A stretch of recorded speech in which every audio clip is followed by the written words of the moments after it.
Good morning class 10 student. As you know, we are doing light chapter, revision of light chapter, which is in your annual exam. So I am continuing the revision part.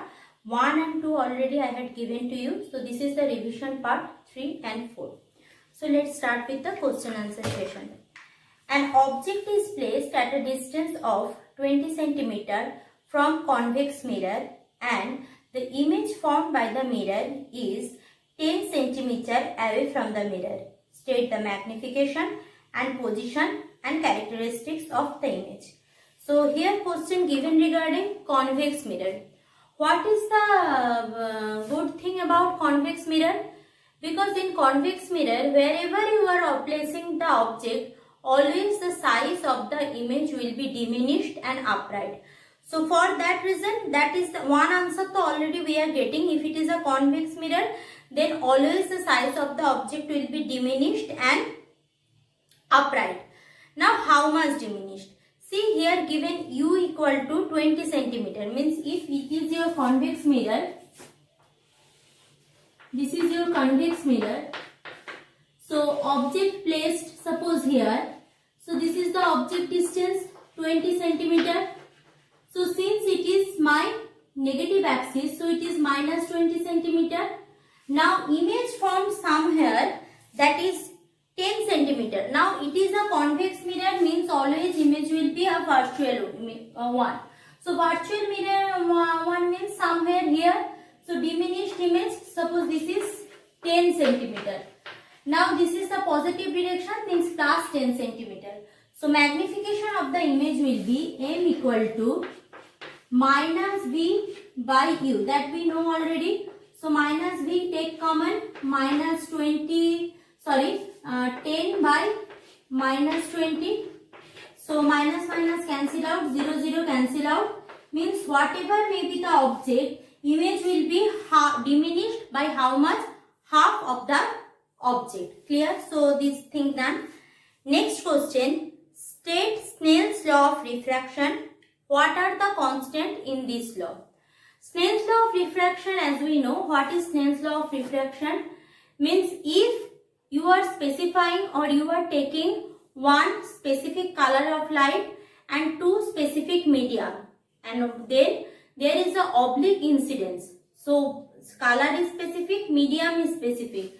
I am showing you, suppose this is the separation between two medium. This is medium 1 and this is suppose medium 2. So this is the separation between two medium. So if a ray obliquely incidence over here, so it will, if there is no separation medium, it should process like that. But since the medium is there, if this medium is denser medium, this medium is rarer medium, so this will bend towards the normal, and if this is the denser one, this is rarer one, that will move away from normal. So what is the law? First law is that the incident ray, refracted ray and normal drawn on the plane of incidence all lie in the same plane. And second one, the ratio of sine of angle of incidence to the sine of angle of refraction is always a constant quantity, that is the refractive index. Means sin I by sin r equal to mu of 1 to 2. This is the refractive index.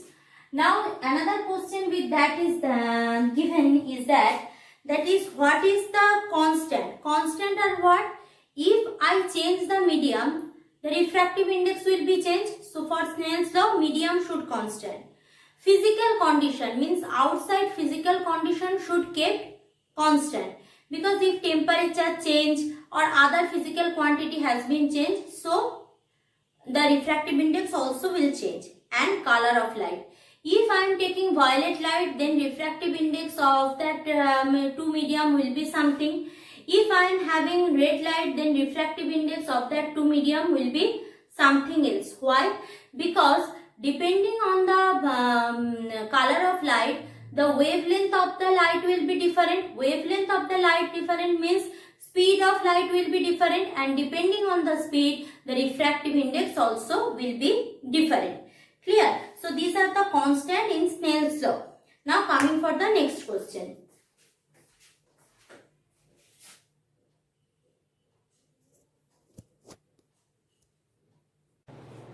Now my next question is that suppose speed of light in a medium is 2 into 10 to the power 8 meter per second. Speed of light in a medium is 2 into 10 to the power 8 meter per second. Calculate the refractive index of that medium. In my previous class I had discussed that refractive index of the medium is depends on the speed, means in air or vacuum what is the speed of the light, and in that medium what is the speed of light. Now refractive index is the ratio of these two speeds. So if the speed of light in medium is given 2 into 10 to the power 8, now speed of light in vacuum already we know. So if I do the ratio I will get the speed of refractive index of that medium with respect to air or vacuum. So what I will do in this case, that is, in short I am writing RI, refractive index is equal to speed in air divided by speed in medium. So speed in air is 3 into 10 to the power 8 and speed in medium it is given in question, that is 2 into 10 to the power 8.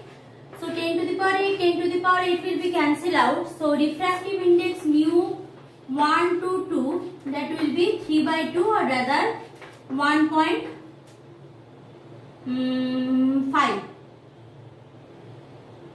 Yes, 1.5. So refractive index is 1.5. Now coming for the next question. Next question is that give an natural example of dispersion of light. You know all, that is dispersion of light is that when a polychromatic light entered in a medium, then sometimes it is seen that in that medium the light is, there is different velocity of light. Now if there is different velocity of light, so if it is a bunch of white light, it has 7 color. So 7 color proceeding in different direction. So what will happen, each individual color depending on their speed, they will deviate differently, they will change their path differently. Means what my purpose of telling that, suppose this is the separation medium. Now white light falls here. Now this white light is a combination of what? Combination of 7 colors, but it together it seems to be white. Now within that we are having vivid here, violet, indigo, blue, red, other thing. So that 7 color will be propagating in different direction. So after diffraction what I can see, there will be a spectrum of 7 color like this, clear? So this all 7 color will be splitted or separated from one another. So this all phenomena is called dispersion of light. Now tell me, you know that is natural dispersion what? Rainbow. We can see rainbow by natural dispersion. So natural dispersion example always will be rainbow. Next question, what will be the color of sky during daytime in moon? Means if in the daytime I am in moon, what is the color of the sky? Normally in earth, color of the sky is what? Blue. But in moon it is blue or something else. See, as we know that is air is a refracting medium or air is a highly dispersive medium. Means when white bunch of light comes to air, then it will split to 7 segment of colors. But we know moon has no atmosphere. So if a planet doesn't have, planet or satellite whatever it may be, it doesn't have any atmosphere. So if it doesn't have any atmosphere means what? It doesn't have any dispersive medium. So if dispersion medium is not there, so when sunlight falls on that moon, that is directly come to the moon surface, clear, without any dispersion. So that spectrum will not be generated, means from sunlight we are not getting that band of lights, clear. So that's why since moon doesn't have any atmosphere, the color of the moon, sky of the moon, whatever may be the time, it is day or night, always it is black. Next question, What type of mirror is used in headlight of car and why? What is the purpose of headlight in a car? We know headlight provides us intense bunch of light. Means whatever light I am getting from my car, that should be highly magnified, highly, first of all it should be very intense bright. Means what? If I want to get that type of light, I need what? 2, 3, 4 bulbs together it should glow. Just like Eden Garden, we are having that bunch of light in the field. But in a car, we can see in daytime, if you see the headlight of car, only one bulb is there. So actually what is happening in car, they are using concave mirror. Remember, why concave mirror they are using? Because it is the property of concave mirror कि always when parallel bunch of light falls on concave mirror, it will meet at focus. Clear? This phenomena is a vice versa matter. Means what? If parallel beam of light falls on mirror, that will comes to meet at focus. And similarly, if a bulb glows just at the focus of the mirror, that time we will get that parallel beam of light. That's why in headlight always used we are using concave mirror, and in the focus of that mirror we are placing our bulb. At the focus of the mirror we are placing our bulb. Clear?